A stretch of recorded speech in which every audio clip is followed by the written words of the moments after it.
Welcome back, Nerglings. Today we're taking a look at building a Realms of Chaos Army Series 3, or Barocca 3 for short. But before we start, be sure to like, share and subscribe so you don't miss an update. Building a Realms of Chaos Army is back, bigger and more meaty than ever. So, what do I have in store for you this time around? You may have already noticed the premiere function, which I've enabled on the first few videos. This will allow me to watch the video with you live as it becomes available. I will take and answer questions and generally interact with you for the duration of the video. I will then hang around afterwards and continue the chat if there is enough interest to do so. I plan on dwelling on the miniatures more. Let's face it, that's why we're all here, isn't it? Fancy miniatures, learning different techniques and generally enjoying the hobby together. I'll do showcases, talkovers whilst modelling and maybe even some instructionals whilst painting, although I don't know anyone who wants to paint like me. If relevant, I will make the videos in this series markedly longer than in the previous two. When battling time limits to get videos done and uploaded, there was a drop in quality. I really hope that doesn't happen this time, as I would prefer to offer you something that you want to watch rather than something that is rushed. The previous series really helped get me painting, and I hope this one will too. Sometimes it can be hard to sit down and dedicate yourself to actually painting a model, especially with the incredible amount of distractions available online. So this may well be a good topic for discussion later in the series. I would like to do some episodes on inspiration and where I find it. Who knows, if you're lucky I may even reveal some top secret plans for future large-scale builds. Something I haven't really touched on in previous episodes has been scenery. I have several grand ideas for making and painting some big pieces up in the near future. However, time will tell if I can get any started, let alone finished, in the space of the next few weeks. I may also lay out ideas or maybe just the bedrock for future terrain pieces with notes from my sketchbook. So, as you can see, there's a lot to get through over the coming days and weeks. I hope you enjoy it and the different ways of engaging with the videos are innovative and helpful.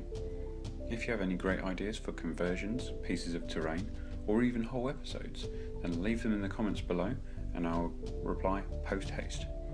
Be sure to comment, like and subscribe, and thanks very much for watching. Peace.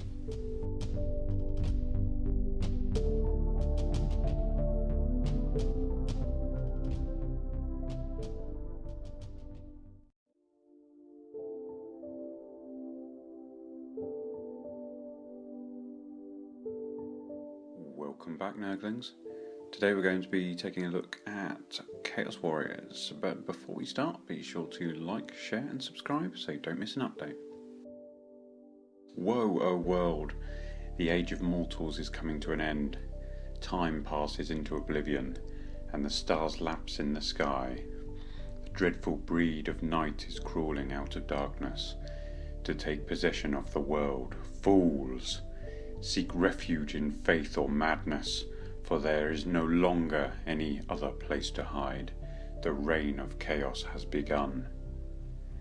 The Warriors of Chaos, also known as the Hordes of Chaos, the Followers of Chaos, Chaos Undivided, the Northern Barbarians, or simply just Northmen, are the names given to a race of savage, warlike tribes of human barbarians that occupy the harsh and unforgiving lands of the uppermost north.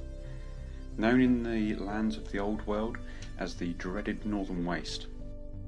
To all those that face them, the Northern Barbarians are considered by all to be the enemies of all the world, whose unwavering worship to an uncaring and sadistic pantheon of ancient and evil gods has given them a single driving motive to usher in the inevitable downfall of all mortal kind into their hellish enslavement.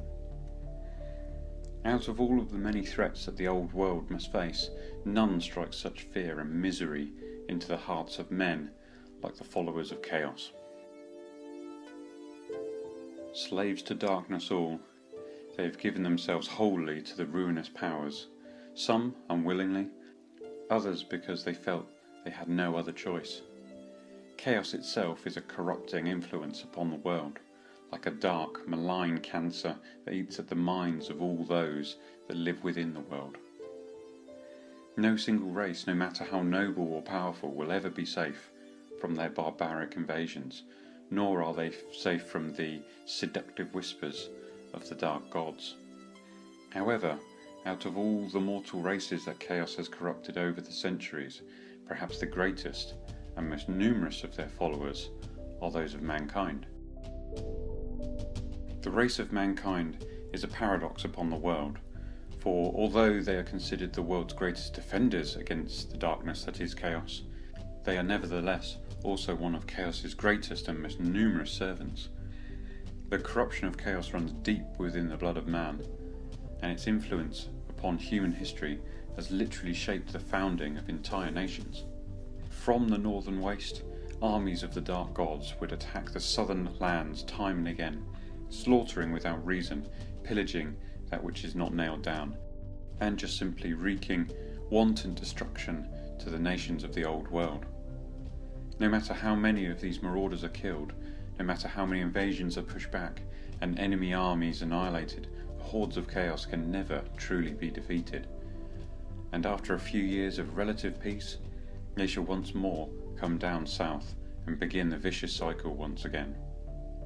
So long as there is still Chaos within this world, there will always be those evil and greedy men who are wholly willing to serve them.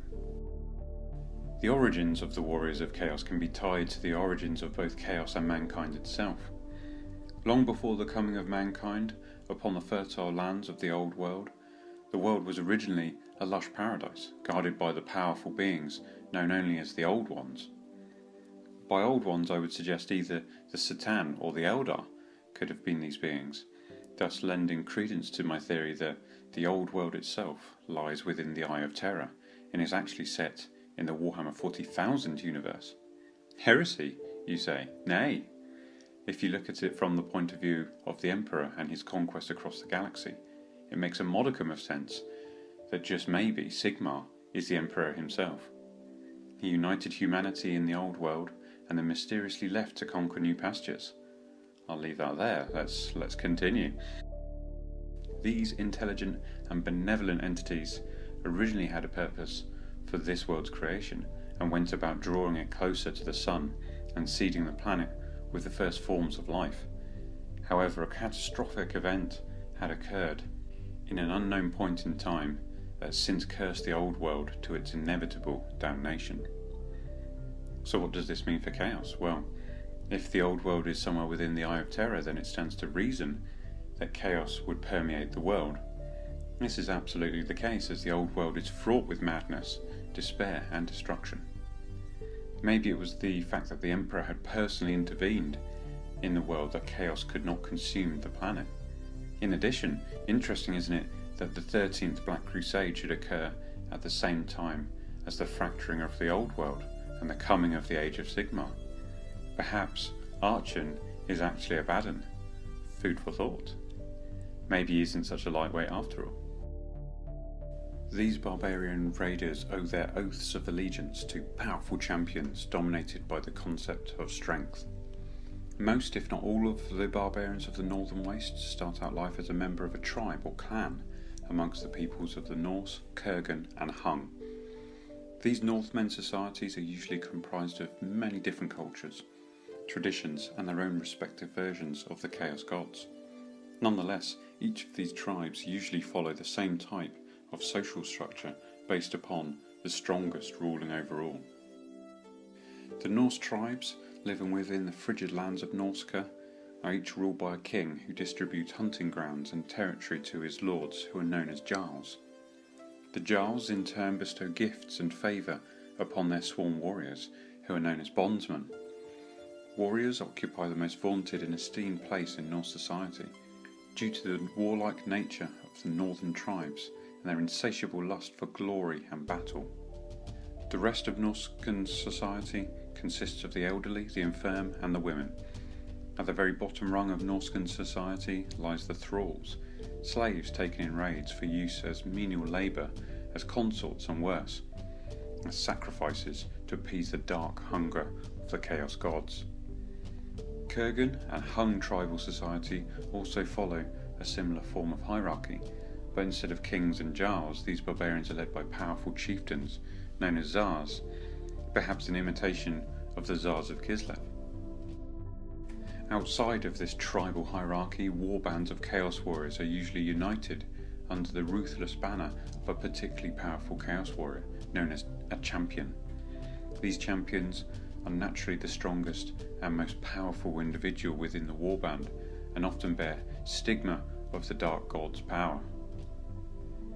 These champions often in turn follow the command of an even more powerful Chaos champion known as Chaos Lords, either out of admiration for his power and skill or by being forced into the ranks after being beaten into submission. The motives and ambitions of these champions are widely diverse, but the most common goal is simply to gain more power and obtain the highest favour of the gods through acts of conquest. Say what you will of us, call us heathens, because we deny your weak pretender god. Call us savages because we strike at you, but know this, it is we who are closest to the ruinous powers. We, most favoured of the gods, shall burn your lands, revel in your suffering, and destroy you. Despair, for all that remains for you is the taste of northern steel and the end of your world. Such is the will of the gods. Perhaps the strongest unifying force amongst the northern tribes is their dedication and worship of the four gods of chaos. Each and every living inhabitant within the harsh lands of the northern wastes know full well the powers of these malevolent entities, for their influence can be seen all around the lands and its people. Corruption, mutation and warfare are but just a few signs of the Dark God's influence upon the world. As such, Northmen religion is based primarily around the worship of the Chaos Gods, which are venerated by various local aspects and names both similar to and distinct to those they are known by to the scholars and priests of the Empire. Commonly, the Norse, Kurgan and Hung, amongst other human tribes who dwell around the northern wastes, venerate all of the Chaos Gods in a single pantheon as a purely practical consideration, in order to draw upon all of the gifts and powers of the four gods in order to better survive in the harsh north.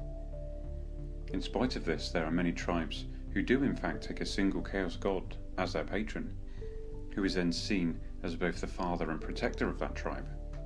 Commonly that god is also the patron of the chieftain, Tsar or king that rules the tribe. In the vast majority of Northmen tribes, Khorne takes up this position, as he is by far the most popular amongst the pantheon, for he represents the core aspect that is prevalent amongst the warlike tribes of the war-torn north. In addition to the Chaos Gods themselves, the Northman religion also incorporates various demons, fallen Chaos champions, revered ancestors, and various other lesser spirits into its traditions. Despite the presence of these additional deities, however, it is always the Chaos Gods alone that are ever present, and as such receive the highest degree of veneration. The various Northman people have worshipped the Dark Gods since time immemorial, with the tribe simply having no concept of how to live without them otherwise. Far from being mindless slaves to darkness, the men of the North merely maintain that beings as powerful as the Chaos Gods simply operate on a level beyond mere human judgment or understanding, and are thus entitled to reward or destroy as befits their divine inclination. The Northmen believe the path they have taken is the only one that is pure and true, and thus look down upon the gods of the southern lands, seeing them as corrupt, weak and false idols that are beneath contempt and worthy only of mockery. In the Northman faith, there is no equivalent to the afterlife, such as the kingdom of Mor, for there is nothing after death save the realms of the Dark Gods, and men shall only enter those domains to sit at the right hand of their gods if they are strong and true warriors in life. For the cowards, they are cursed by the gods and reviled for all eternity. Thus every Norscan fights with insane fervour, driven by this belief. which moulds them into the warriors of their dark pantheon.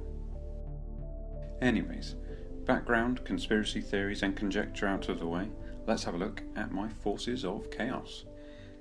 Chaos Warriors are a stalwart of content in my Building a Realms of Chaos Army series, and rather than spam you with never-ending videos of them, I thought it would be better to group them all together and show them all at once. This will free up other days for concentrating on other factions like Beastmen, various monsters and Chaos Dwarfs. So, what have I done with these bad boys over the past 9 months or so since we last looked at them? I now have 5 regiments of 20 models, each of them with a command group made up of a banner bearer, musician and a champion of some description. In addition, I have also armed them with an evil sorcerer to assist in magical offense and defense, something much needed as magic can be a real bugger to deal with otherwise. These regiments are designed as the vanguard of the army, a solid block of infantry that is all but impervious to defeat, are almost unbreakable in combat, and can cover large parts of the battlefield through sheer numbers. The goal originally was to have 5 regiments of exclusively pre-slaughter Chaos Warriors. Whilst I do have another regiment to build, I simply haven't had the time to get them painted yet. I also have another 3 regiments to paint and another to rebase, so in total we'll have 200 Chaos Warriors. Serious business. I hope you enjoyed the video of me rebasing one of my regiments of Chaos Warriors whilst I rambled. Be sure to like, comment and subscribe, and thanks very much for watching. Peace.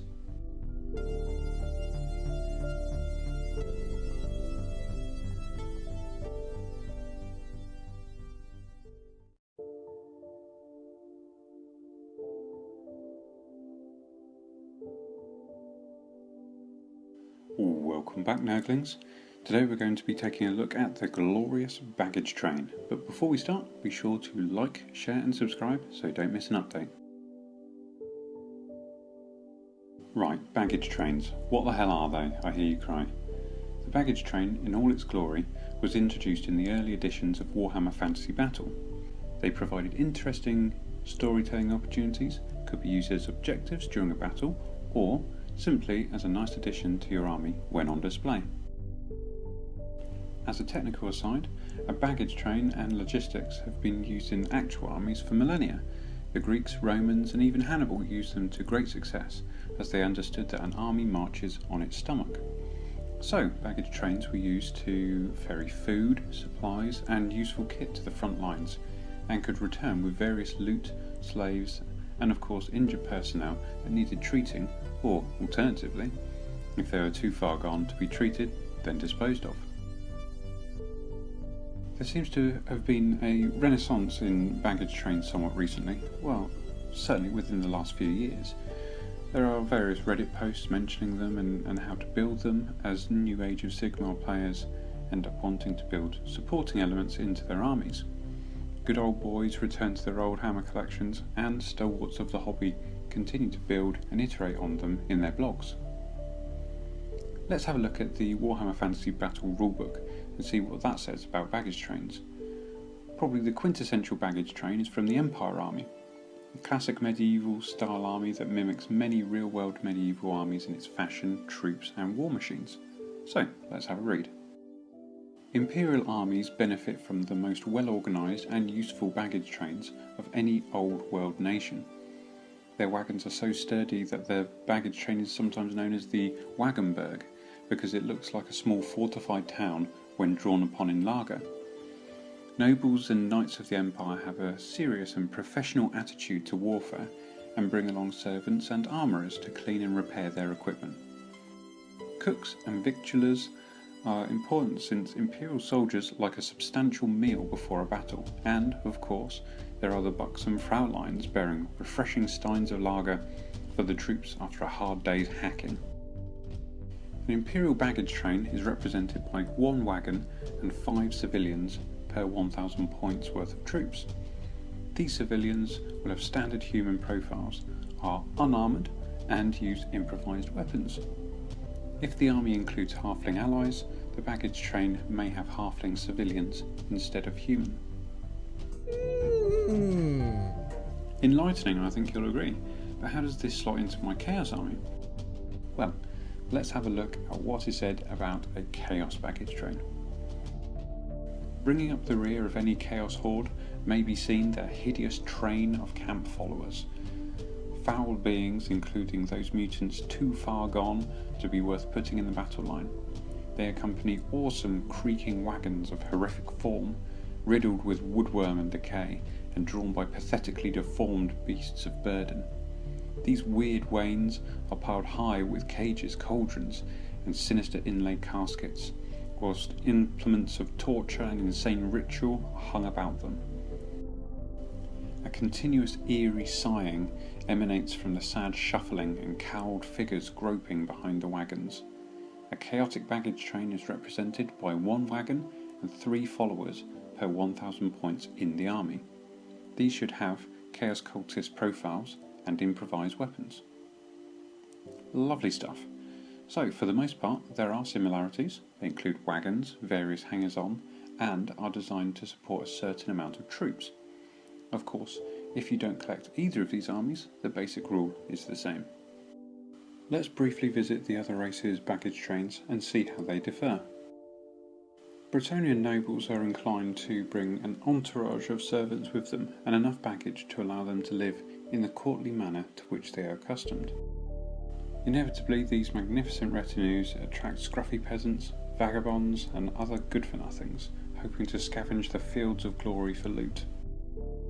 A Bretonnian baggage train is represented by 1 wagon and 5 camp followers per 1000 points worth of rank-and-file troops in the army. Baggage followers are unarmoured and use improvised weapons. The armies of Nagaroth are burdened with the countless instruments of ritual as well as the usual supplies and non-combatants. Great cauldrons, spits, tongs, cages and all the tools of torture will be needed once they have gained possession of the fields of slaughter. The baggage attendants comprise a great multitude of the very young, the old and the infirm. Among them will be a few ancient and malicious hag witches, kindling the fires of spite and resentment. A Dark Elf baggage train is represented by 1 wagon and 5 elves per 1000 points worth of troops. These will have standard Dark Elf profiles, are unarmoured, and use improvised weapons. Dwarves are an organised and disciplined people, and this is reflected in their well-ordered and provisioned baggage trains. To serve as a baggage guard is no dishonour, and many young dwarfs receive their first combat experience in this capacity. In addition, a baggage train will of necessity include a mobile forge and smithy, a kiln cart for baking bread, wagons to carry the troops' possessions, and, of course, a beer wagon so that the fighting dwarfs can slake their considerable thirst. The dwarf baggage train will consist of 1 wagon and 5 dwarfs per 1000 points in the army. Dwarfs with the baggage have standard dwarf profiles, are unarmoured, and use improvised weapons.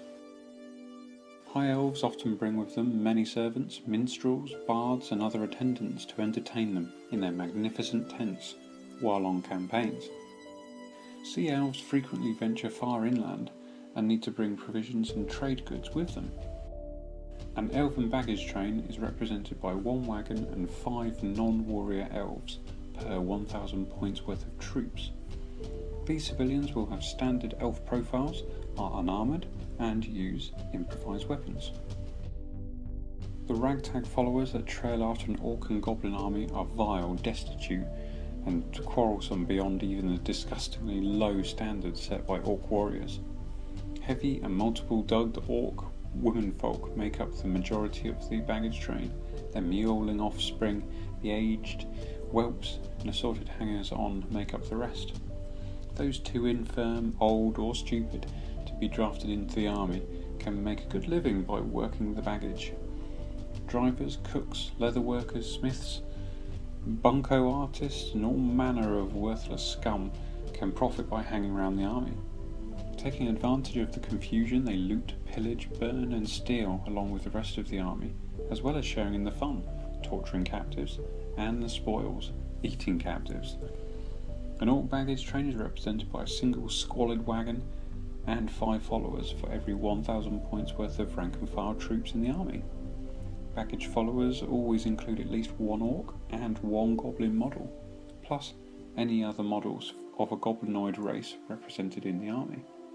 Baggage followers are unarmoured and use improvised weapons. In the dense jungles in which the Slann live, baggage must be transported on foot. For this onerous task, the Slann use bearers, frequently castrated and lobotomized human slaves. Because Slann don't use wagons, their baggage contingents are larger than most armies. The baggage consists of 5 Slann bearers and 5 human slaves per 1,000 points worth of troops. All members of the baggage have standard profiles for their type, are unarmoured and use improvised weapons. Wood elves rarely employ baggage trains except when campaigning far from their woodland homes. A wood elf baggage train is represented by 1 wagon and 5 civilians per 1,000 points in the army. Civilians have standard wood elf profiles, are unarmoured and use improvised weapons. Okay, now the background is out of the way, let's move on to what I have done with my baggage train. As you know, I finished a fab old school looking baggage train in the first series of Barocca. However, I wanted to expand the scope of it. Bearing in mind I have far more than just 1,000 points of troops, I thought it would be appropriate to include some more wagons and some more crazies in support of them. To that end, I have repurposed my undead corpse cart as a supporting wagon, and I've also built the fantastic Chaos Dwarf baggage train from the old school miniatures Kickstarter. In the future, I aim to get maybe another 1 or 2 depending on the styling of the jail cart being released by Old School Miniatures. But for now, I think they are a pretty decent addition to the army. I was also considering rebasing my Carnival of Chaos carts, as they might come in handy in a future video or photo shoot. However, for now, I think I'll keep them on their large oval bases. What with about 80 Chaos Dwarfs, 40 Chaos Warriors to paint and another 20 to rebase, I really don't want to end up biting off more than I can chew with this project. After all, it has already grown more arms and legs than I ever intended it to, with a whole cohort of Beastmen and assorted monsters, the Chaos Dwarf army with greenskin slaves, and branching out into a possible barbarian horde too. All of that on top of what was originally supposed to be simply a complete set of pre-slaughter Chaos Warriors. My aim was to include a real hodgepodge of different creatures as advised in the rulebook. So, my evil lord recruited a Slothman, Mudman, Beastman, a Lizardman, some men-at-arms in the form of an orc and human, not to mention an Ostrichman, a strange demon with no body, a goblin fanatic, and, of course, Zygor, the 3-armed mutant. I don't think the group could be any more varied than that. 12 assorted freaks, including the evil lord, for the 3 wagons. Be sure to check out all the fab websites I sourced the pictures of models from in the description below. I hope you enjoyed the video. What did you like most about my baggage train? Be sure to comment, like and subscribe, and thanks very much for watching. Peace.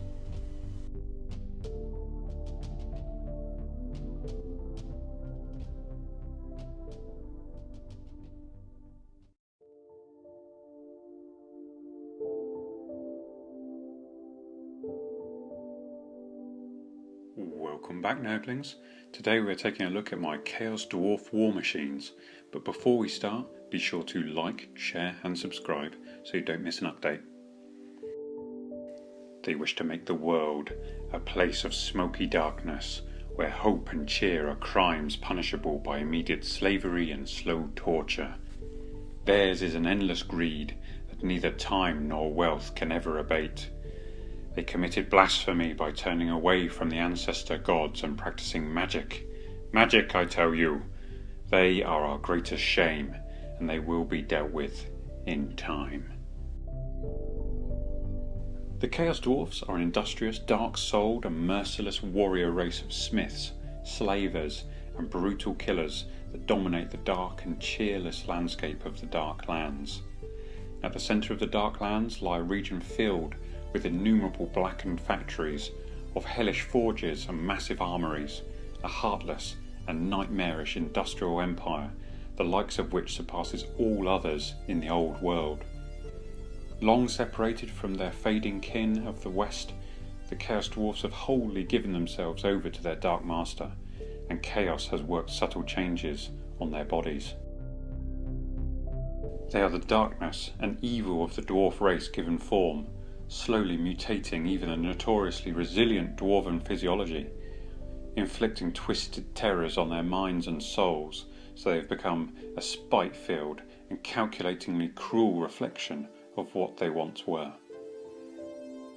Unlike other dwarves, the Chaos Dwarves are deeply learned in the sorcerous arts and have become obsessed with the control of hellish forces and the fires of the deep earth, combining the dark lore they have gleaned with an artisanship and skill for metalwork and industry undimmed from their ancient past.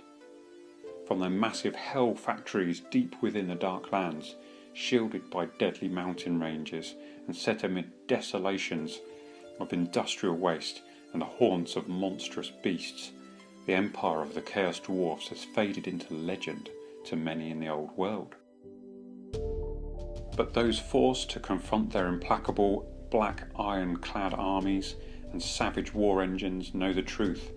The day may yet come when the armies of dread march forth once more, bringing their infernal war machines to sow misery and mayhem to all four corners of the world.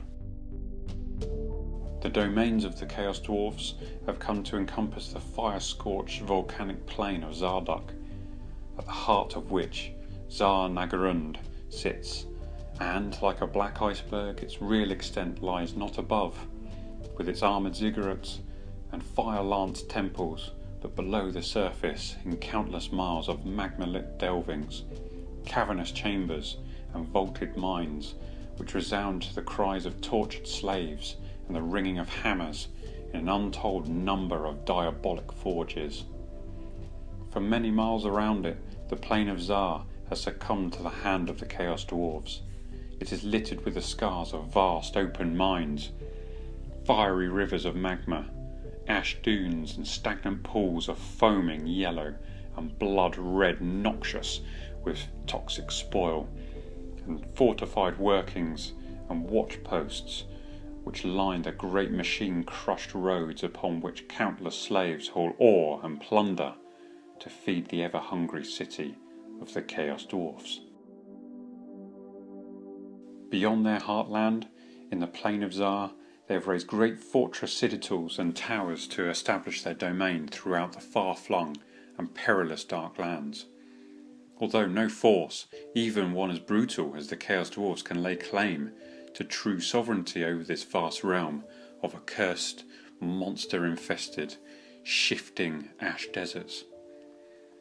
At the edges of the dark lands, the outposts and black iron watchtowers of the Chaos Dwarfs extend as far as the great desolation of Asgore and the coastline of the Sea of Dread to the south, and the High Pass to the north, while Makulyak, the place of the skull, seat of the ancient dwarf hold before the time of chaos, is still populated, but is a strange, secretive place, and the bustling workings of its slave port and anchorage hide an ancient inner city that is little more than a heavily garrisoned tomb. The forbidden lower levels of Kulak are shunned even by its masters.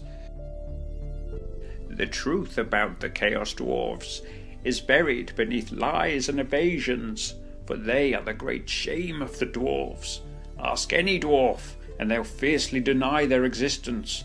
But protestations aside, rumours of the great foundries in the Darklands, of mutated bull centaurs, of great cauldrons hungrily devouring sacrifices to some blasphemous dark god, all ring too true to be the result of idle speculation. Right, let's get into it. The Chaos Dwarfs are well known for their incredible capacity for destruction. They create and maintain enormous war machines capable of levelling the greatest cities and fortresses. Indeed, potentially their only weakness is their reliance on massive armies of slaves to build and operate these contraptions. Chaos Dwarf war machines can take many different forms, from bizarre mechanical marvels to demonically possessed cannons the size of houses, or shrieking rockets that rain hellfire down upon their enemies. These monstrous devices are variably capable of spewing corrosive body fluids, magical concoctions, or even chemical weapons built from wrought iron, mountain steel, or even pure magic. The Chaos Dwarfs bring a high degree of technical nous to their designs.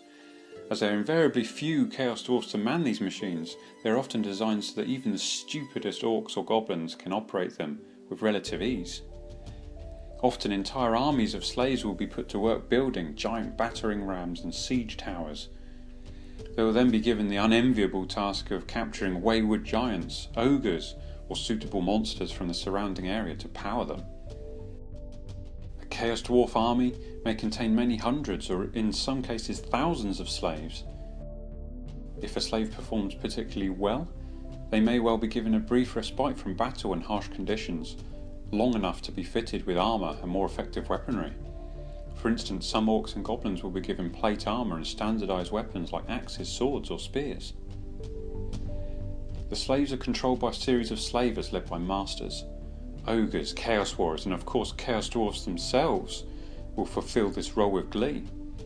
Armed with whips, shackles and bad tempers, the slavers drive entire regiments of goblins to their doom in battle, enforce terrible conditions in the mines, and ensure weapons of war arrive on the front line in time to lend their weight to the conflict. The greatest masters of these slaves can become incredibly wealthy individuals, especially if they can count smithies and tough combat units amongst their thralls. The Chaos Dwarfs will often not be entirely bothered about clothing, feeding or otherwise looking after their slaves, instead preferring to leave this mundanity to the masters. For centuries the Chaos Dwarfs ruled supreme over the Dark Lands, their furnaces and workshops ceaselessly churning out infernal war machines by the dozens, each one destined to bring only woe and misery upon the wider world. Fueled by slaves, the Chaos Dwarfs were masters of their own dark, twisted world. Until the day came when the slaves rose up in rebellion and nearly spelt the doom of all their kind. During that forgotten age, the Chaos Dwarfs grew wary of the constant animosity and infighting of their green-skinned slaves, and so sought a solution that will make them much more obedient towards their tyrannical masters. With the aid of dark magic and the selection of the largest and strongest of their green-skinned slaves, they magically bred the first Black Orc into existence. If this story were true, then their experiment turns into a complete catastrophe, for their ill-fated attempt to create a more disciplined and highly coordinated greenskin slave force only made them the perfect leaders for their brethren to rise up and topple their sadistic rule. The magical abilities of the dwarf sorcerers could never erase the strong sense of independence that all orcs possess, and when the greenskins rose up in rebellion, the great uprising that followed almost led to the complete destruction of their entire empire, making it as far as the doors to the Temple of Hashat, the very dark heart of the Chaos Dwarf Empire. However, in their hour of triumph, only a timely betrayal of their hobgoblin allies spared the dwarves from their complete and total annihilation. I hope you enjoyed the video. Be sure to comment, like and subscribe, and thanks very much for watching. Peace.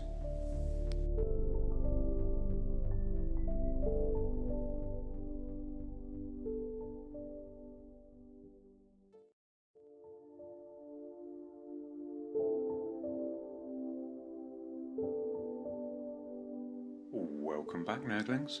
Today we're taking a look at Chaos Demons, but before we start, be sure to like, share and subscribe so you don't miss an update. There is nothing quite like the touch of chaos. Anger, disgust, lust and wisdom in all its forms contribute to its manifestation. Demons in the old world hail from the dread hell-like place called the Realm of Chaos, an alternate dimension which has giant breaches into the material plane.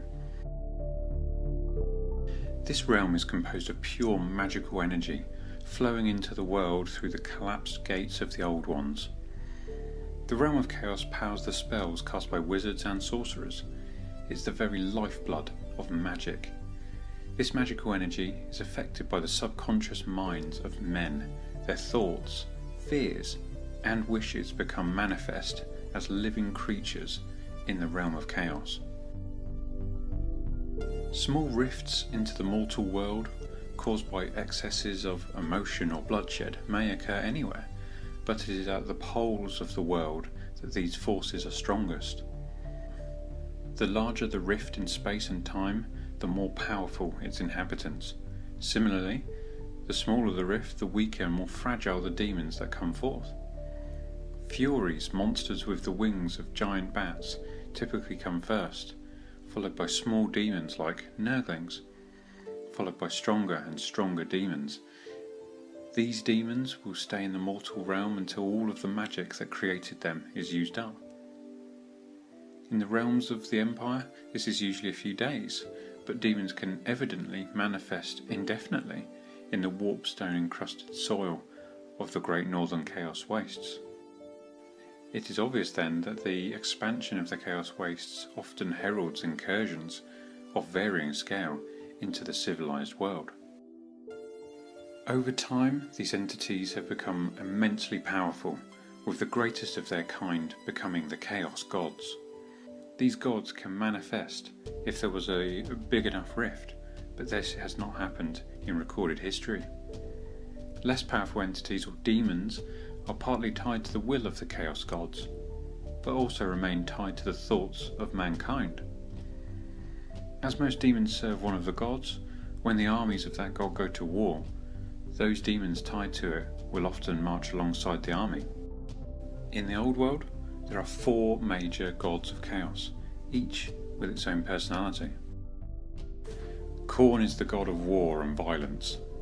He believes in honour and will not reward those who kill the weak. Unlike the other gods, there are no cults to Khorne in the Empire, and no holy places in his name. This is because Khorne does not see the use of building places of worship when his followers could be practicing their worship of him in battle. The only religious practice of his followers is that of taking the skulls of their fallen enemies. Simply put, every battlefield is a monument to the destruction that Khorne brings. He is portrayed as a large, muscular form clad in jet black armour, adorned with brass. He has the visage of a fierce and snarling dog with curled lips. Khorne dwells in a brass citadel within a great vault, at its black heart reclining on a throne of brass set atop a mountain of skulls, both those of his brave and mighty champions who have died in battle, and all those killed in his name. He is a master forger of armour and weapons, so much so that his armour survives an attack from the would-be usurper Skarbrand, who had ambitions to sit atop the brass throne. Khorne's rage knows no bounds, and he is also noted as being the god most willing to engage in combat inside the realm of chaos. Khorne's territory in the realm of chaos is a vast and hellish, blood-soaked desert where mortals and demons fight desperately in his name. Tzeentch is the god of scheming, ambition and trickery. He is most commonly referred to as the Changer of Ways, or the Raven God. Tzeentch is primarily worshipped by ambitious and intelligent individuals who seek to raise themselves above others by any means necessary. Tzeentch is the most weirdly formed of all of his brothers. His skin crawls with ever-changing faces that leer and mock those who dare look upon him.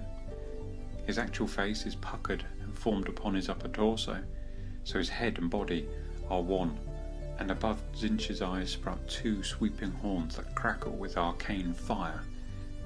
His territory in the realm of chaos is a great library in the impossible fortress at the centre of a crystalline labyrinth, constantly shifting and changing. None who enter will ever escape with their sanity. Only the Lords of Change, Tzeentch's greater servants, can safely traverse its corridors. His realm lies at the heart of chaos, connecting the realms of the other gods. Tzeentch is not above sullying his hands with the blood of war, though he much prefers to gain victory through guile, cunning and deceit rather than brute force. The Raven God perceives every event and intention, and from this information his complex and vast mind can determine how each and every possibility will serve to influence the future. Only Tzeentch can see the tapestry of potential futures weaving forward in time like multicoloured threads. For Tzeentch, scheming is not a means to an end, it is the end itself. Contradictory to this, however, is that Tzeentch seeks no ultimatum for his plans, for if he were to reach a true end, then what would a schemer do? Nergal is the god of disease, pestilence and rot. He is usually called the Lord of Decay, though his followers affectionately refer to him as Father Nergal, Papa Nergal, or Grandfather Nergal, as he is the only one of the Chaos gods who actually cares about the fate of his followers. Nergal is predominantly worshipped by those who desire to cheat death or to attain immortality.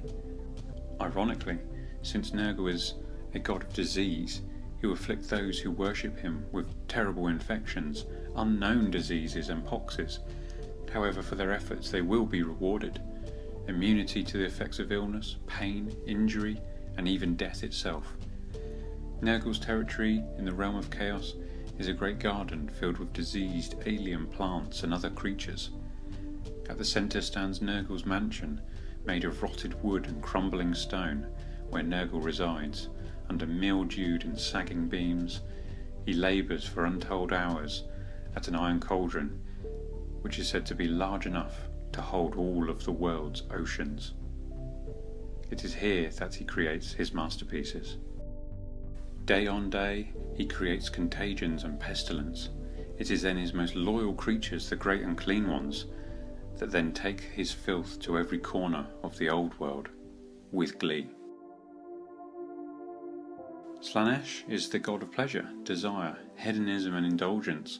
Usually known as the Darkling Prince or the Prince of Pleasure, Slaanesh can take male, female or hermaphroditic form at will, though he prefers the form of a young, strikingly handsome male.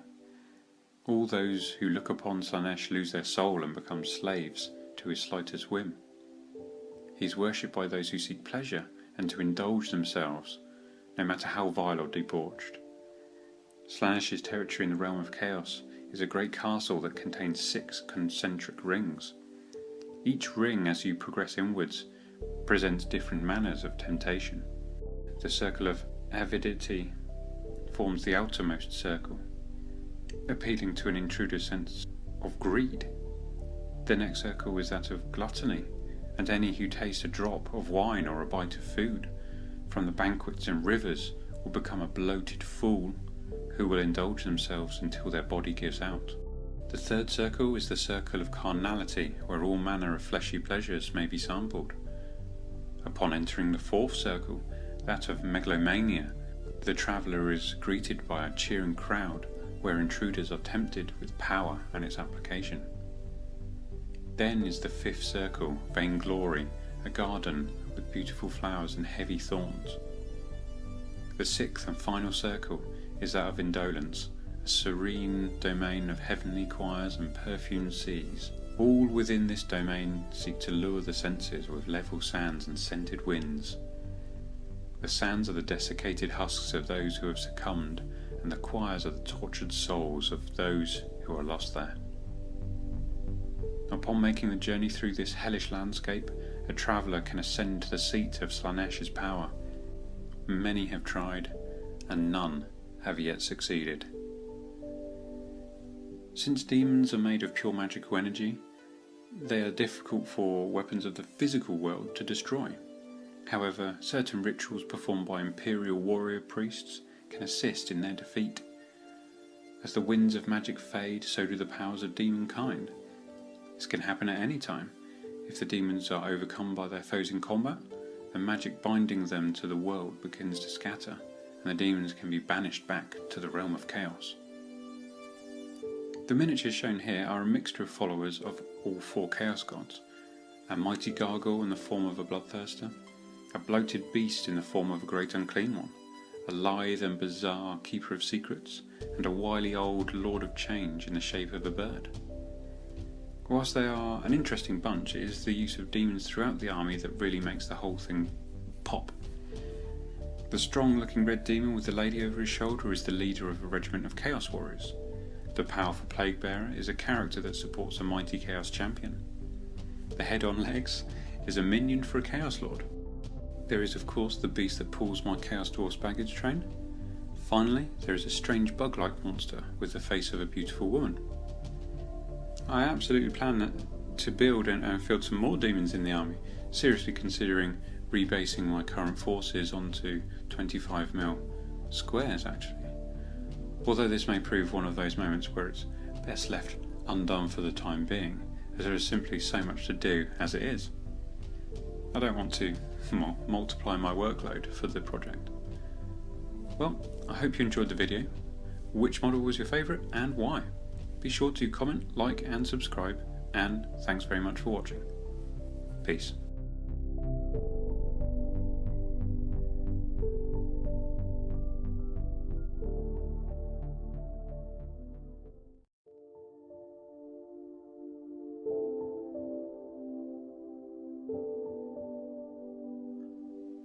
Welcome back, Nerglings. Today we're going to be taking a look at Chaos Beastmen, but before we start, be sure to like, share and subscribe so you don't miss an update.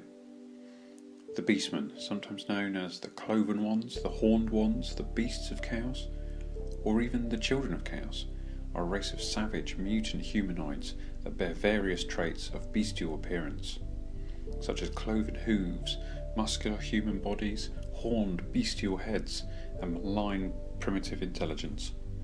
Proud of their origins, it is said that they are the descendants of ancient humans, corrupted and twisted by the influence of chaos at the dawn of chaos's coming into the world.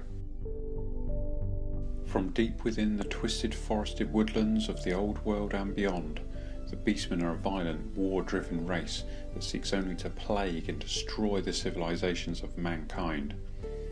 They prey on the weak and defenceless, striking at lonely settlements without warning in a rampage of destruction before disappearing into the dark wilderness.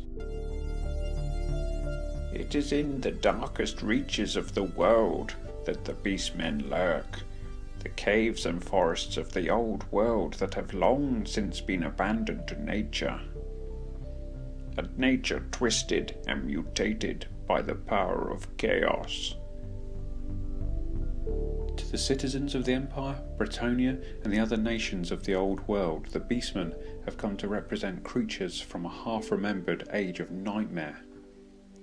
Men deceive themselves that the danger has passed, that they are safe in their walled towns, that their steel and gunpowder, wizards' arts, and engineers' crafts will hold at bay the lowly beast things that haunt the woodlands. Men tell themselves that the creatures of the forest are disorganised and incapable of fielding armies that can threaten their crenellated, high-walled cities. They are quite wrong. To underestimate the Beastmen is a fatal mistake. The Cloven Ones are creatures of violence and conflict, and they are far more cunning than the Empire believes.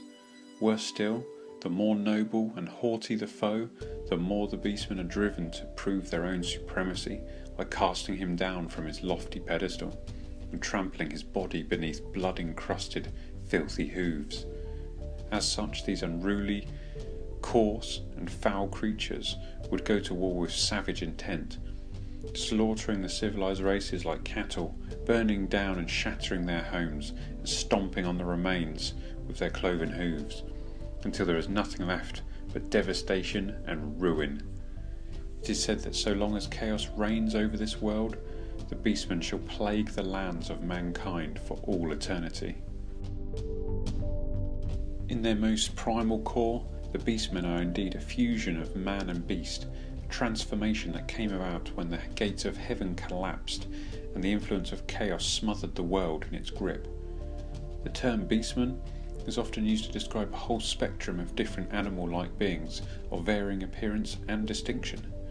To an extent, a Beastman is also classified as a mutant. Unfortunately, no scholar can truly say with certainty where a mutant ends and a Beastman begins. There is no absolute dividing line between human and mutant, between mutant and Beastman, or between beastman and demon. Rather, there is simply a spectrum of taint. Nevertheless, all beastmen are seen to be spiteful and mean-spirited creatures that revel in bloodshed, loathe order and the very concept of civilization in all its forms. Beastmen are not believed to be creatures of nature, for there is nothing natural about their existence. The herdstones and rituals of the beastmen corrupt the very essence of nature itself. It is for this reason beastmen are especially loathed by the wood elves of Athel Loren, for whom the beastmen have been fighting a grueling secret war for centuries. The beastmen all worship the gods of chaos as the one true divine power of the world. They are the product of their corruption and as such are wholly dedicated to the spreading of their will to all lands of the old world and beyond. As these beastmen pursue their endless hunt against all civilization, some beastmen commit such acts of savagery and bloodshed that the attentions of the dark gods themselves are turned their way. Ordinarily, the ruinous powers pay little heed to the deeds of the beastmen, knowing that the children of chaos will enact their will regardless of any gifts or rewards offered. The beastmen are utterly enthralled to the magnificence of chaos and are thus totally free of any constraints imposed by these malign gods upon their thoughts and actions. They do as they please and, in doing so, serve chaos with every shred of their being. Though they do not truly comprehend it, the beastmen are a vital part of the ruinous power's eternal quest to subsume the world in a roiling, turbulent tide of unreasoning change and constant war. It is the beastmen that tear down the elegant elven waystones that hold the power of chaos in check and replace them with herdstones, primitive shrines that corrupt the earth around them. It is the beastmen that hunt down and kill those who would otherwise remain out of the reach of the chaos gods. It is the beastmen who plague the civilizations of mankind, ensuring that their people shall not progress past their primitive states for centuries to come. So it is that the Cloven Ones remain at the forefront of the war against order and light, a war that only continues to escalate to apocalyptic proportions.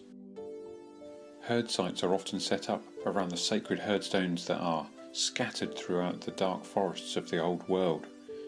Sometimes referred to as the Chaos Heart, herdstones are sacred to the beastmen, and all manner of offerings are left there to appease and earn the favour of the gods. Weapons, armour, the banners of vanquished foes and the corpses of mutilated enemies can all be found piled around the base of these stones. The herdstones are always erected in places of magical significance, usually over one of the baleful meteors that brought the beastmen into being all those ages ago. They are well hidden, and there are almost always beastmen, warherds and minotaur tribes nearby because of it. The floor of the clearing in which the herdstone stands is often strewn with an ankle-deep carpet of bones, the remains of captives taken in battle and sacrificed by the brave shamans to the dark glory of the ruinous powers. Most herdstones are located far from human settlements, for no such settlement founded near one has survived more than a single season. They are often hidden in the darkest and most inaccessible parts of the forests, deep within caves or on mountain tops. Any intrusion within 100 leagues of a herdstone will cause every warherd in the region to descend upon the intruder with unrelenting wrath. Sometimes, particularly powerful minotaurs take up the role of the keepers of the herdstones, becoming the fearful guardians of these most sacred beastmen shrines. To gather the warbands, a raging signal fire is lit in the centre of the herdstone circle. Often, shamans throw mind-altering herbs upon the blaze, sending up great swaths of strangely coloured smoke curling into the sky. This fire is stoked with wood and carrion and left to burn for days on end. Over the following nights, other beastmen will slowly gather at the sacred stones, attracted by the fire and the smell of burning fat. Each arriving chieftain scratches his name or mark into the central stone in the crude beastman version of the Dark Tongue, known simply as the Beast Tongue, and his warband sets up camp. It is at the Herdstones that most of the important celebrations and festivals of the Beastmen take place. They are the rallying points where war bands can meet and join together without fighting breaking out instantly. They are also the place for feasting, most importantly the ritualistic Champions Feast, where the flesh of slain chieftains is consumed by the herd. As you can see, little progress has been made on what is probably one of the more interesting parts of the army, the Beastmen. However, due to work commitments and a moderate lack of motivation to start painting them, the Beastmen have unfortunately taken a backseat. I'm hoping, probably in vain I might add, that the addition of the made to order box set with Gorthor in will get me interested in them a bit more. They will get done eventually, I'm sure of that. When is another matter. I hope you enjoyed this retro look at some of my old models. Which one did you like the best and why? Be sure to comment, like and subscribe, and thanks very much for watching. Peace.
There is no escape from chaos. It marks us all.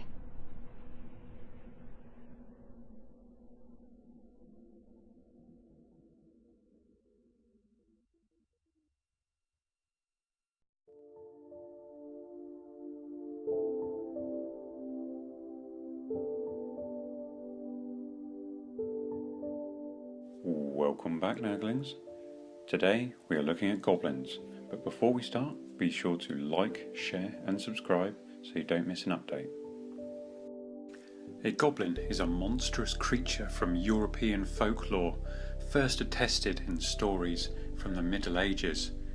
They are ascribed various and conflicting abilities, temperaments and appearances, depending on the story and country of origin. They are almost always small and grotesque, mischievous or outright malicious, and greedy especially for gold and jewellery. They often have magical abilities similar to a fairy or demon. Similar creatures include duendes, gnomes, imps, and kobolds. In English, the term goblin is first recorded in the 14th century and is probably from unattested Anglo-Norman. Gobelin, similar to Old French Gobelin, already attested around 1195 in Ambroise of Normandy's Guerre Sainte, and to medieval Latin Gobelinus in Orderic Vitalis before 1141, which was the name of a devil or demon haunting the country around Evreux, Normandy. J.R.R. Tolkien used the terms goblin and orc synonymously in The Hobbit and The Lord of the Rings. These works, featuring goblins of almost human stature, inform the depiction of goblins in later fiction and games. William Thompson writes, "In The Hobbit, whose title character resembles the traditional hobgoblin, thinly disguised by name and role, Tolkien's goblins, though villains, retain a hint of earlier portrayals as scamps, with their bumbling efforts punctuated by boisterous and doggerel song, posing little threat to the story's heroes and perhaps reflecting the novel's intended young audience." Yet in notes for the novel, he acknowledges an indebtedness to MacDonald, and while his goblins may appear burlesque, they are also grotesque, filthy and wicked, preying upon travellers from underground lairs. Thompson adds that, in The Lord of the Rings, Tolkien has abandoned all pretense at depicting goblins in a comic light, instead casting them as the great evil race of Middle-earth. Goblins are portrayed as roughly half the size of adult humans as non-player characters in the tabletop role-playing game Dungeons & Dragons. They are similarly portrayed in Warhammer and the Age of Sigmar, where they are a major calamity pitted against the forces of good. So, let's get into it, shall we? Goblins are the smallest and perhaps the most numerous of the greenskin race. They often live on the cast-offs of other races and frequently thrive in the shadows of their larger, brawnier cousins, the orcs. They are, in general, a miserable, treacherous race of petty thieves and vicious cutthroats. Goblins can be found just about anywhere, but are often divided up between several distinct subspecies that are more unique in their culture and physiology than the common goblin. For instance, the night goblins are famous for living exclusively within cave systems deep underground and have a strong aversion to sunlight. The forest goblins are known to dwell within the forests, hence their namesake, where their primitive lifestyle and constant worship of spiders makes them an all too common threat for lumber communities within the old world. The turquoise-skinned Noblar are a distinct offshoot of mountain or hill-dwelling goblins living within the slopes and river valleys of the Mountains of Morn. But perhaps the smallest and most pathetic of the goblin species are the Snotlings. Creatures so dull-witted and simple in their behaviour that they serve no purpose in greenskin society other than as pets or as emergency food. The common goblin can vary greatly in size and habits, but all of them are universally small, scrawny, nimble, and evil-minded. Since most orcs are too lazy or dull-witted to do anything other than fighting, goblins are often used as the primary labour force for many greenskin tribes, often doing menial acts and labours such as hunting, building, herding and crafting. While they lack the size and brute strength of the orcs, they're considerably far more cunning and intelligent by comparison. Goblins possess just enough intelligence to craft simple tools and build crude buildings, traits that are usually non-existent to most orcs within a tribe. Nevertheless, due to their weak and cowardly behaviour in a society that only respects strength and brutality, goblins naturally don't possess a powerful position within orc-dominated tribes. Their character is universally reprehensible. There is no depth of casual cruelty or random violence to which a goblin will not sink if it senses that it has the power to do so. Yet, in the presence of an orc, or even just a larger goblin, it will become suddenly servile and fawning, a slinking cur in fear of its master's whip. Most goblins are extremely weak as individuals, and so they would naturally band together in large groups or mobs as a form of protection. In some cases, goblins have been known to split off from their abusive cousins and form into their own independent goblin tribes.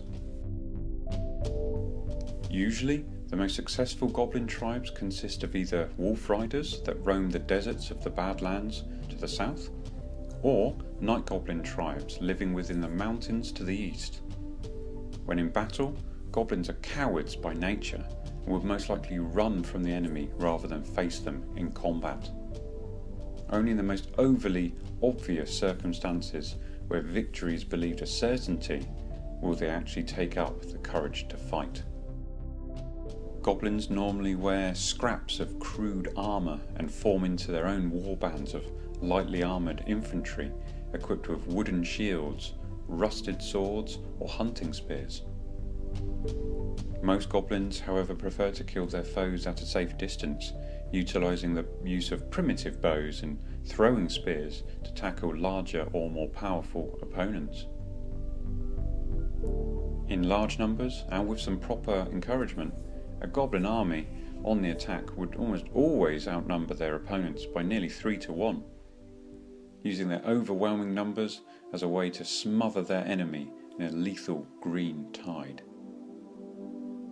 These fantastic little chaps were painted by my pal Litrick, who offered to assist me in my epic task of getting my army painted. As you can see, he's used a nice high contrast colour scheme that really makes them pop. The models themselves are lead and mounted on hollow lip bases. Whilst goblins are usually based on 20mm bases, I couldn't find any hollows that size, so I had to go with the 25mm ones. I really didn't want to have models mounted on the top of the base, as that can look a bit naff. These miniatures are made from lead, and a good coat of varnish is absolutely essential to preserving them. Once they were painted and sent back to me, I varnished them with quickshade to give them a tough protective coat and hopefully prevent lead rot. Lead can be a fiddly material to work with, especially if you have some models with lead rot. Lead rot is where the metal of the model starts to break down. Whilst there are several reasons postulated as to why this might happen, I suspect the reason is because a less than optimal alloy was created when casting.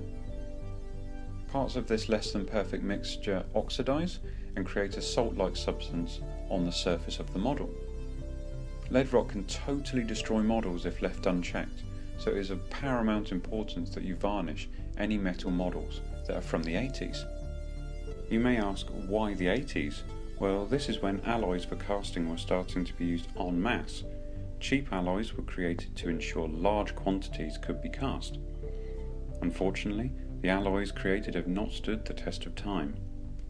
In 1997, Citadel switched to a lead-free white metal because of concerns about lead poisoning, particularly in children. This new material was much tougher to saw, drill, or otherwise manipulate, and models required some serious tools and skill to successfully convert. I will be making a video about lead rot and methods of identifying, preventing, and even fixing it. Stay tuned for that in the near future. I hope you enjoyed the video. Which nasty little goblin was your favourite and why? Be sure to comment, like and subscribe, and thanks very much for watching. Peace.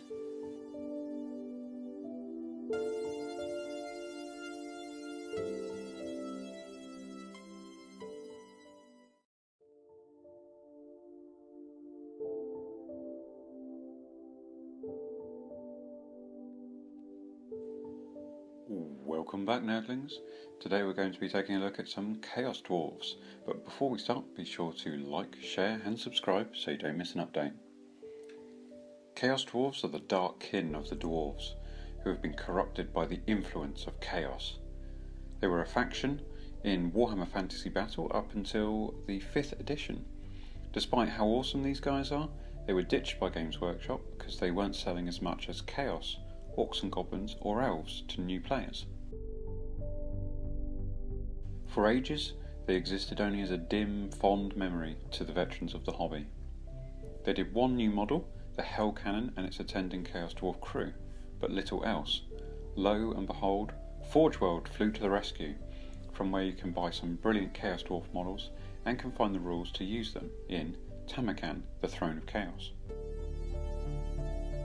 The Tamarkan rulebook is fairly extensive and has some powerful units, so it can stand on its own, though the book itself suggests Chaos Dwarfs work best when incorporated into a Warriors of Chaos army, used as part of the Chaos Great Hosts rule set provided in the book, or used as allies. Common Chaos Dwarfs, surprisingly, are not the mainstay of the army in this rule set, being relegated to roles as War Machine crew, even though they have stats for a champion version, the Overseer. They're pretty much the same as Dwarves, even showing the Resolute and Relentless rules, but they have unique gear in the form of the Hail Shot Blunderbuss and a unique rule, Contempt, which means they only take panic tests as a result of the breaking or destruction of Chaos Dwarf or Bull Centaur units. This may seem unusual, but since the Chaos Dwarves are explicitly only interested in slave taking, it makes sense that the common Chaos Dwarf fights only at the side of huge, death-spitting doomsday machines. Leadership naturally belongs to the Magi of Hashat, the Demon Smiths, heroes who use the laws of fire, death or metal, and the Sorcerer Prophets, lords who use the laws of fire, death, metal or Hashat. Miscasts are deadly. Suffer a miscast, then make a toughness check. Failure costs you a wound, though the first failed miscast gives a +1 toughness for the rest of the game. These are nasty characters with a lot of special tricks and gear, including randomised unique magical weapons, naphtha bombs, and granting rerolls to your war machines. As an aside, you may be asking, who is Hashat? He's the father of darkness, the minor chaos god of fire, greed and tyranny, and the Chaos Dwarf's patron god. A grim and malignant being, often represented as a great blazing bull wreathed in smoke and shadow. Hashat is a chaos god, although some scholars of the arcane would label him as an archdemon rather than a dark god, while others insist it is some other foul entity let loose upon the world during the Great Catastrophe. Hashat is closely associated with tyranny, greed, fire and hatred, and is a being whose gift of power comes at a terrible price. As with much of their origins, just how the Dwarfs of the East came to seal their pact with Hashat remains shrouded in the dark times of the great sundering of the world by chaos. And, in truth, the Chaos Dwarves themselves may only have a dim and warped understanding of how they became bound to their nightmarish god. The twisted runic cartouches that adorn their fire temples do, however, speak of the abandonment of the dwarfs by Zom Uzkil, by their ancestor gods during the Great Cataclysm, their finding of salvation and succor with their new god, and the thirst of Hashat for sacrifice and subjugation in return for his patronage. Over the centuries, in return for flesh and blood, homage and devotion, Hashat has gifted the Chaos Dwarfs with malign secrets and powerful sorcery that fuse their mastery of industry and forgecraft to create many demon-fused machineries and monstrous engines of war. Dominion over the fires of the earth, an arcane and malevolent law that has brutalized their sanity and souls. The pact between the Chaos Dwarves and their Dark God has only deepened over time, and grown to the point where the tendrils of Hashut's malevolence and the Chaos Dwarves' own bitter souls have become one. At the pinnacle of the City of Fire and Desolation is the Temple of Hashut, the bull-shaped god of the Chaos Dwarves, who they call the Father of Darkness. His temple is guarded by bull centaurs, creatures mutated from Chaos Dwarves long ago. They have the body of a bull but the torso of a Chaos Dwarf, with long tusks and exotically curled beards. Inside the temple, its guardians perform bloodthirsty rites, throwing captives into cauldrons of molten metal to the echoing laughter of the assembled Chaos Dwarf sorcerers. On top of the temple stands the iron statue of Hashut. Its hollow, iron belly contains a furnace heated by coals so that the statue glows red hot, and anyone who touches its surface suffers searing wounds. The god is the embodiment of the city, its deity and its master, whose power flows through the Chaos Dwarf sorcerers and for whom thousands of slaves are sacrificed by fire and furnace. The Infernal Guard are the Chaos Dwarf equivalent of slayers, being Chaos Dwarves who have suffered dishonour and seek to atone for it. To do this, they forsake their names and identities, strap mask-like helmets of bronze and iron heated red hot over their faces, and fight for the glory of Hashut. Unlike slayers, the Infernal Guard is not a death sentence, in theory anyway. They aren't frenzied fighters like slayers, and an Infernal Guard who wins great renown has his mask formally removed and is discharged, his old shame forgotten. They go into battle sporting black shard armour, a unique Chaos Dwarf devised armour that is proof against flame. They wield fire glaives, which are basically repeater rifles with axe blades, so the Infernal Guard can split skulls in melee as well. There are two kinds of Infernal Guard: Basic, who make up Chaos Dwarf core units, and Ironsworn, who use up special slots, but trade their fire glaives for magic hand weapons. Bull Centaurs are the fast-moving, hardest-hitting infantry the Chaos Dwarves have, coming in the form of a special unit choice, or the Torok, a hero character. These are the shock troops of the army and are to be used with aggression. Naturally, the Chaos Dwarves have a variety of dread, demon-infested war machines that fill up the special and rare slots in the army. The Magma Cannon, Death Shrieker rocket launcher and Iron Demon war engine in special, with the Dreadquake mortar and Hell Cannon in rare. If you want to check out my Chaos Dwarf war machines, then click on the link above. Several twisted beasts are further added to the Chaos Dwarf armies. Demonic bull things of living magma called the Kadai, burning winged demon bulls known as Taurus, magic-eating monsters called Lamassu, and armour-plated giants modified for use as living siege weapons. Finally, if all else fails, the Chaos Dwarves can pad out their ranks with expendable cannon fodder in the form of hobgoblins, fleet-footed wolf riders, great mobs, and even conniving Khans as hero characters. The models you can see here are a full set of Chaos Dwarves from Essex Miniatures. They were painted by my good pal Barry over at Underdog Painting. Please visit his channel in the link above and be sure to subscribe. Unfortunately, some of the guys got damaged in the post and suffered some chipping, so I've repaired them with a quick lick of paint. I also added some slight variations in skin tone and hues to give them a little more variety. Once I'd done the repairs, I then varnished them with quick shade gloss and based them in the same style as my pre-slaughter Chaos Warriors. I hope you enjoyed the video. Which model was your favourite and why?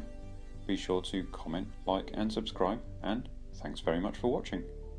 Peace.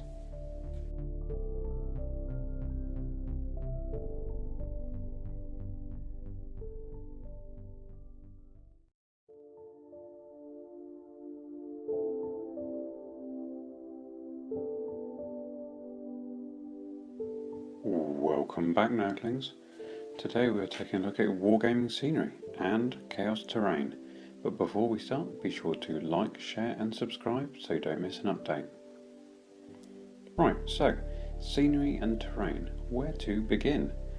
I've been really inspired recently by several different blogs, White Dwarf articles and the Oldhammer community on Facebook. What I plan on doing with the pieces shown here is creating a consistent look that really evokes a strong chaos theme and, of course, an old school vibe. My goal for this scenery and terrain is to be able to create some fab scenarios and interesting photo shoots with my painted models. In an ideal world, replicating maybe a slice of the 80s and 90s in doing so. Before we get into what each piece is, I'd like to just cover what I view the differences between scenery and terrain.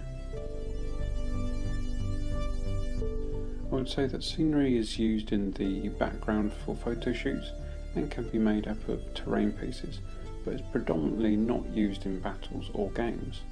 Dioramas would certainly fit into this category. Terrain I class as something that you can use in your everyday games and needs to be the right scale for the game to aid in immersion, whereas scenery doesn't necessarily have to be. Let's get into the weeds and see what's cooking. Does that make sense? I don't know. You know what I mean. The first piece I bought was this fancy keep. It's roughly the right size to hold a few occupants and has some really nice features.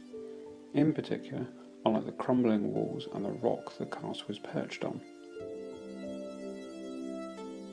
I'll mount it on a solid piece of lasered MDF and then sculpt up from there to blend the base into the model with rock effect. I haven't decided yet if I'll be dedicating each piece of scenery to a particular god and thus giving it a strong colour scheme, or simply having everything painted very similar in a putrid green colour and covering each piece in moss and lichen. I got this model from the local aquarium. It's made from resin and is supposed to go in a large water tank, so it's pretty robust. Of course, as it's actually kind of cheap in design and manufacture, it does have some flaws in the casting process, with some serious flash along the edges, and there is a mismatch between the mould halves on the base, which will need fixing too. Overall though, it's a great piece that will be super for anything from close-up photos to taking up some space in the background. Destroy a man's castle and destroy the man.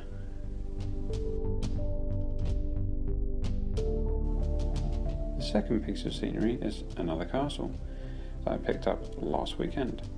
Again, from the same aquarium.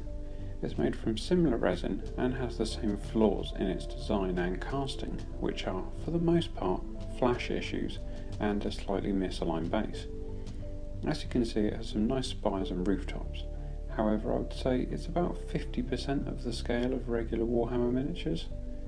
To rectify this, I have a couple of ideas. Firstly, if it is to be used as scenery for pictures, then I will be able to make it look like it's further away than it actually is in photo shoots, due to the smaller scale.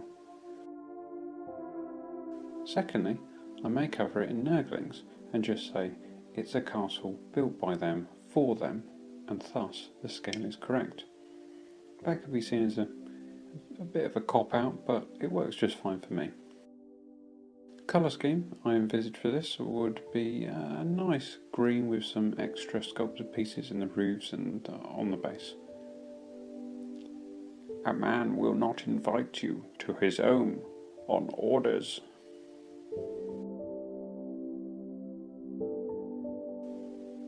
On to the Wizard's Tower. I really like this kit and I was pretty disappointed when it went out of production. So when I saw one recently on eBay, I just had to snap it up. It has some cool skulls on the base and I plan on using it for the most part as a lofty background tower.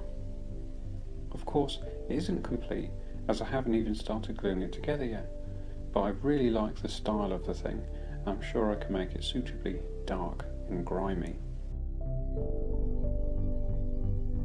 Again, it will be based on a lasered MDF base and I'll do some sculpting work to blend the model in. I would actually like to add some more rocky skulls to the base. I could do this with a press mould made from my rocky outcrop model that I've been working on recently. A castle is master of all it surveys.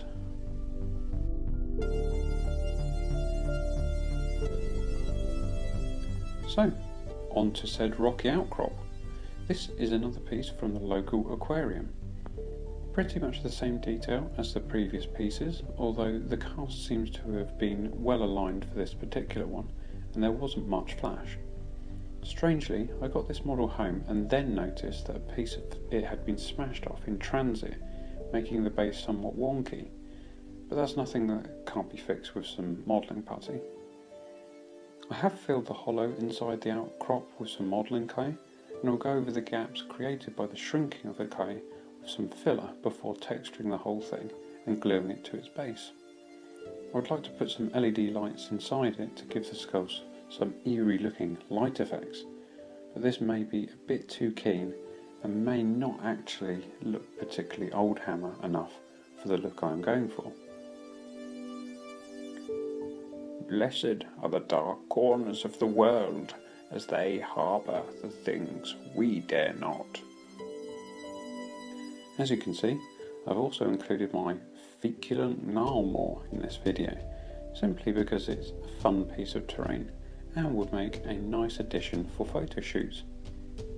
In the future, I would like to build at least a couple more of them and also get some bare trees to mix in with them to make a mysterious forest for my beastmen to roam about in. As always, I have lots of plans and only one pair of hands, so I think that idea being realised may be a little way off at the moment. Mysterious is the man with no home to call his own. The final piece of terrain we're going to look at is the possessed windmill, made from an old water pump from my last car. The thing is super heavy as it's mostly metal and modelling clay, however I simply love the look of the demon in the door and have some fun ideas for making it look creepy and interesting, not least of which include trees growing out of the side of the building, sculpted bricks at jaunty angles, and of course plenty of signs of corruption such as boils, spots, and strange textures covering the walls. The main problem for this particular piece is the weight of the thing, so I hope to do less sculpting and more simply gluing old twigs to keep the weight down, but we will see. I may have to change of heart and just go all out sculpting mad on it, and it will end up weighing about 50 pounds. In other news, I plan on building a Chaos Castle out of an old hard plastic castle grayskull from He-Man.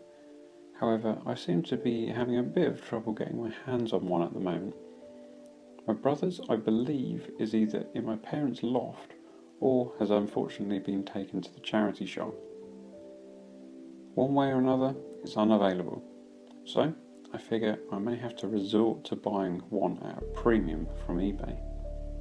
Always a pain when you end up buying things you already owned or could otherwise have got your grubby mitts on. Recently, during my travels, I saw an awesome Polish castle which would look absolutely super as a keep in the near to middle distance during photo shoots. It was pre-painted in a murky granite colour with some nice weathering, or at least the box art led me to believe it was. I can't read Polish, so I'm not entirely sure what I was looking at. Again, another pipe dream I suspect, as I'm running out of room in the house at the moment, but who knows, I may rent a garage or something to start putting things in. Well, I hope you enjoyed the video. Which piece of scenery or terrain was your favourite and why? Be sure to comment, like and subscribe, and thanks very much for watching. Happy New Year's.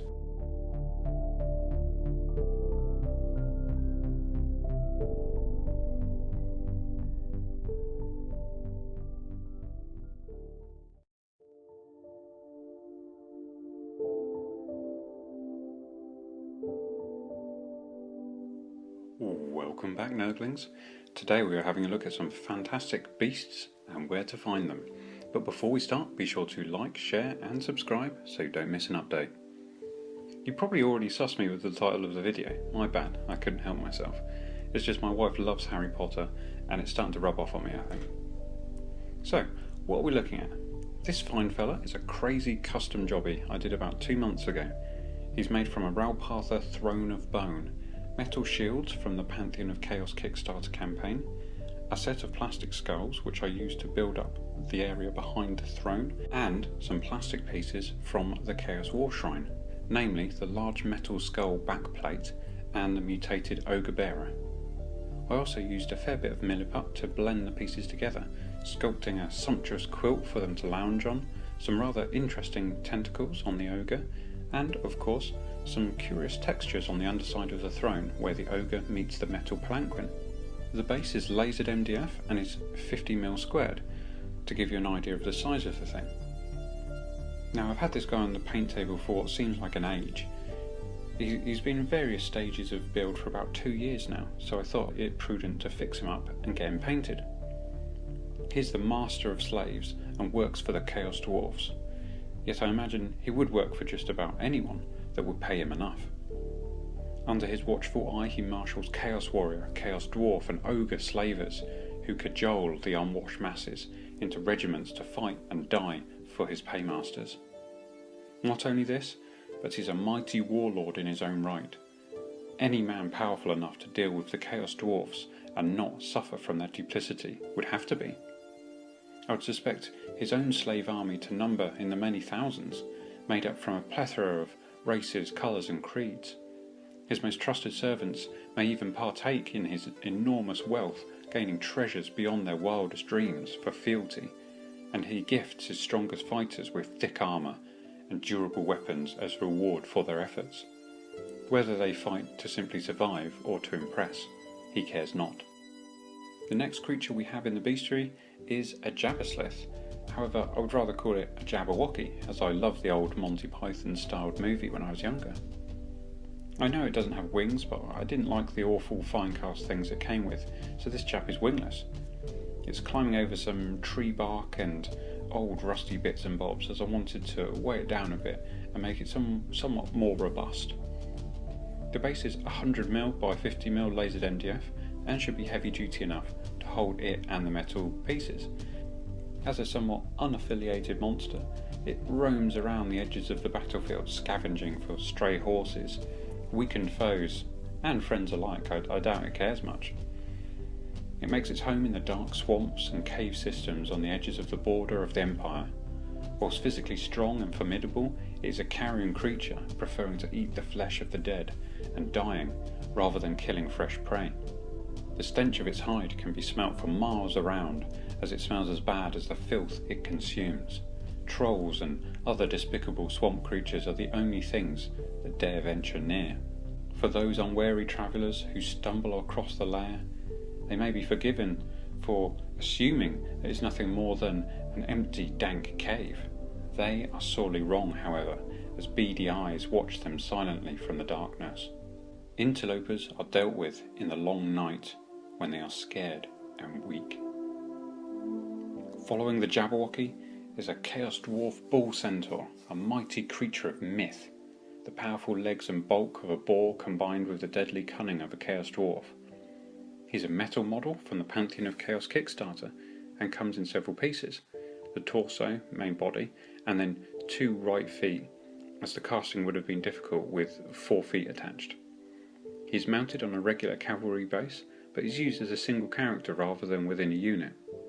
The Bull Centaurs are formidable foes, often making up the vanguard of Chaos Dwarf armies when in number. You may notice some familiar features if you have collected Chaos Dwarfs in the past, or are familiar with some of the early war machines that were produced for them. The styling comes from one of the Chaos Dwarf Centaurs, driving either the Chaos Dwarf Tenderizer or Whirlwind, and it's plainly obvious to see the pains taken to make a suitable homage to the original design.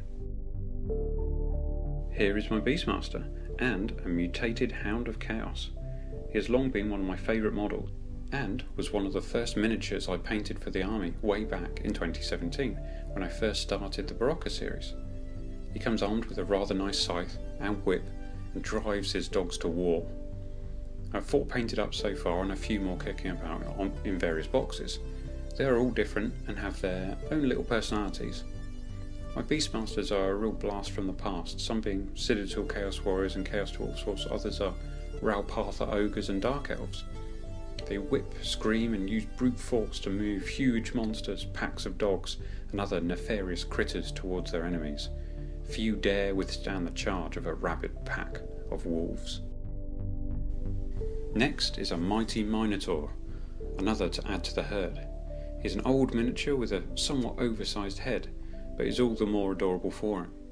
As you can see, he has some rather nice glowing red eyes and a huge club with which to smash his foes. Standing anywhere from 8 to 16 feet tall, a Minotaur is a brutal killing machine, easily capable of splitting a man in 2, ripping a horse apart, or otherwise causing the maximum amount of disruption to the enemy lines. It's no wonder they inspire fear in man, their blood-curdling howls and grunts carrying far across the battlefield. The Minotaurs are the fearsome guardians of the forests, and in particular the herdstones of their kin, the Beastmen. Whilst often solitary beasts found in caves and labyrinths of the ancient world, they'll band together in large groups to defend their realms and flock to the banners of particularly powerful beast lords in search of blood and battle. The largest of their kind may even become a Minotaur lord, a beast lord in their own right, commanding many dozens of Minotaurs and hundreds of lesser beastmen. Thankfully, these monsters are few and far between, preferring never-ending battle in the realms of chaos rather than the hunting of lesser prey out in the old world large. The awe-inspiring Dragon Ogre is our next monster, a beast that time forgot, only talked about in hushed whispers over flagons of ale at the local tavern, for few have witnessed such a beast in person, and tales oft grow large when passed down the generations. Even though few genuinely believe the tall tales to be true, best not speak them too loudly, just in case. This chap is a first-generation Dragon Ogre, made from lovely old lead and mounted on a plastic chariot-sized base.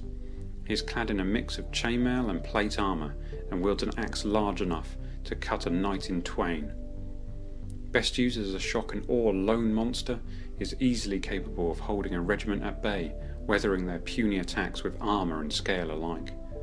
The Dragon Ogres of old only rise during the cacophony of thunder and lightning storms, for not much else can raise them from their slumber in the mountains. It is said the largest of the race, Krakenrock the Black, is the size of a mountain, and that his coming heralds the end times. Earthquakes and volcanoes shatter the mountainside as he wakes. All who look upon him are doomed. To finish off our stint on monsters, it will be prudent to look at some mutated beastmen. First off, we have the Ostrich Man, a curious fellow, sometimes seen in the circuses of the old world or lurking in beastmen herds. Weak and ungainly, his only real contribution to the herd is his unquestionably long neck and good eyesight. Often employed as a lookout or simply as a wretched slave to the beast lord, he is still a creature of chaos and deserves not your pity, for he would have your head if you but turned your back on him. The second of our mutated friends comes in the form of a terrifying mudman. Swords and lances pierce his hide, causing him no mortal harm. A strange and rare mutation, he is unique even amongst the varied bodies of the beastmen. Slow and lumbering, as if underwater, his attacks are not particularly powerful. Over time he has learnt that he is next to indestructible and can withstand horrendous bodily damage, always coming back for more. To that end he makes an excellent guard. However, he is best used in ambush, lurking in swamp-like surroundings where he can overwhelm lone enemies and quietly digest them over many days. Our third mutant is a lizard man from Lustria. Whilst maybe not technically a beastman, he is suitably different and quirky to join the herd. His scaly skin, light armour and shield make him a robust little unit, capable of holding off most enemies whilst his herd joins the fray.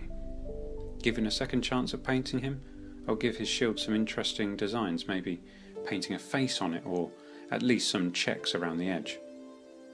Like many of the creatures in our bestiary, he lives in the swamp and his fighting style reflects this. Ambush from the water is his preferred method, especially unwitting foes who don't suspect there to be anything below the surface of the water but branches and weeds. The fourth beastman in our jaunt today is the Slothman, slow to anger, pondering yet powerful, and not particularly smart. He is a stalwart of the Beast Lord. Muscle and fur cover his body, and long claws protrude from his hands and feet. Despite his natural weaponry, he still carries a weapon of his own.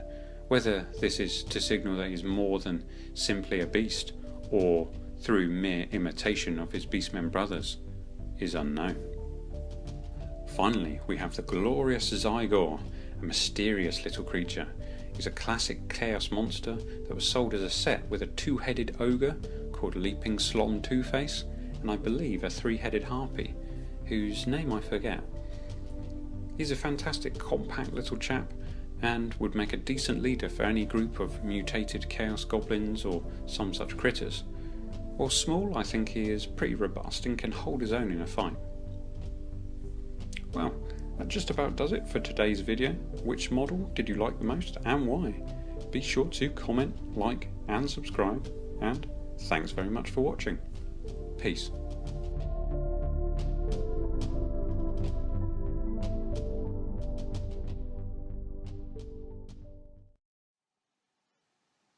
Ah!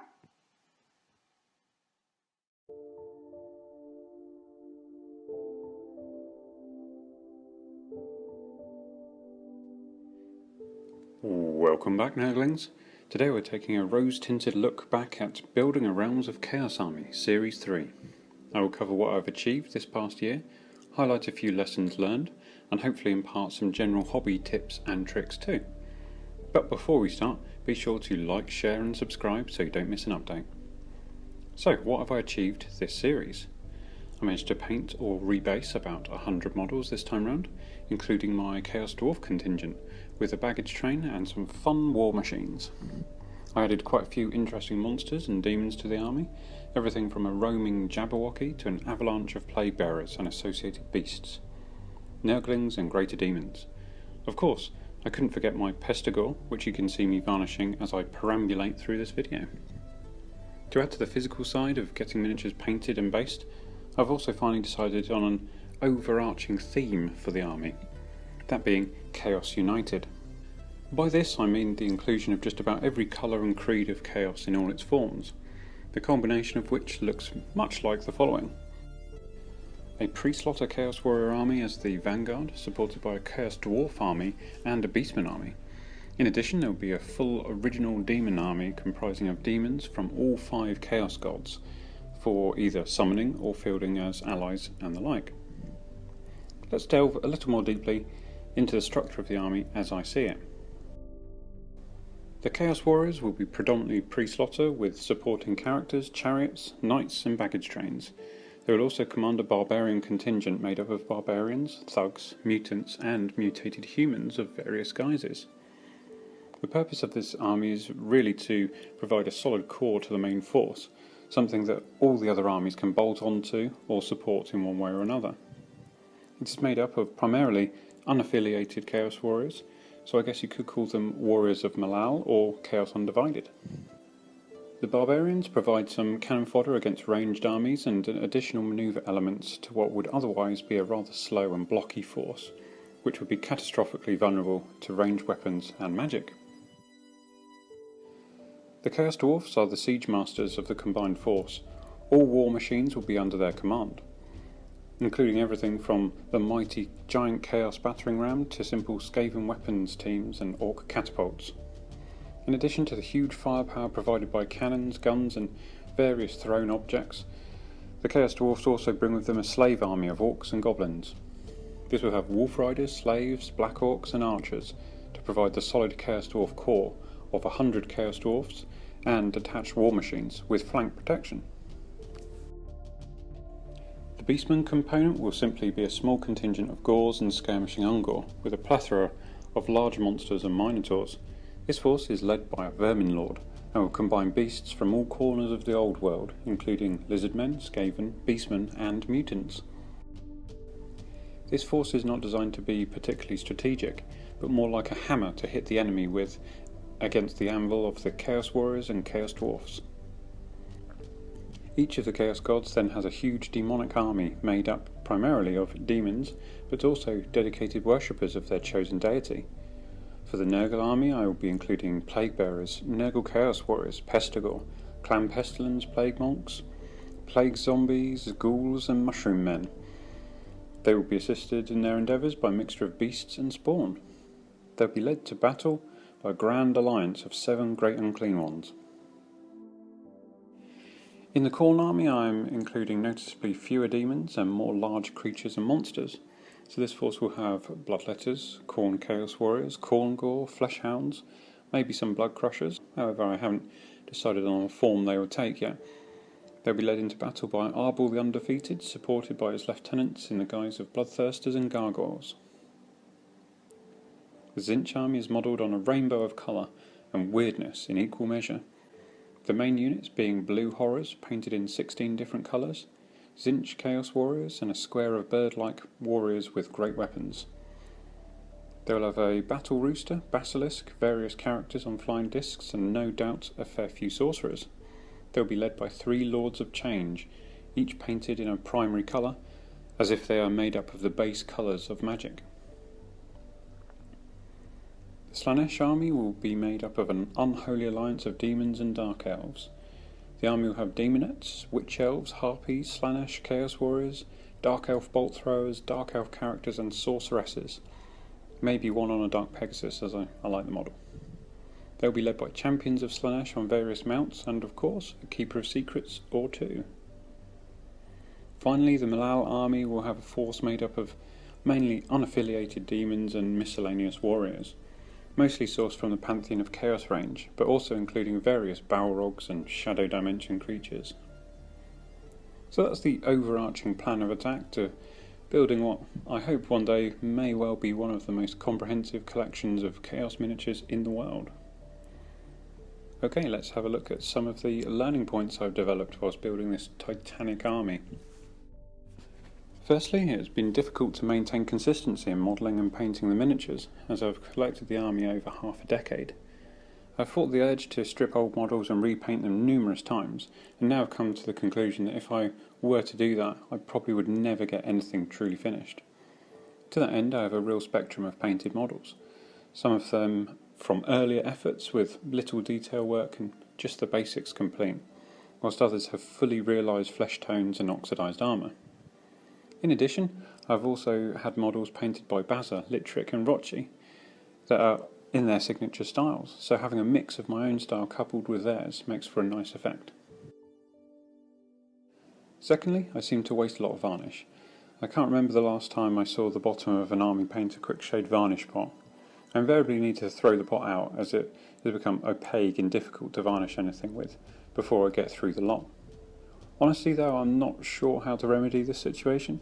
I simply varnish things as I go and rarely complete more than a dozen or so models each week.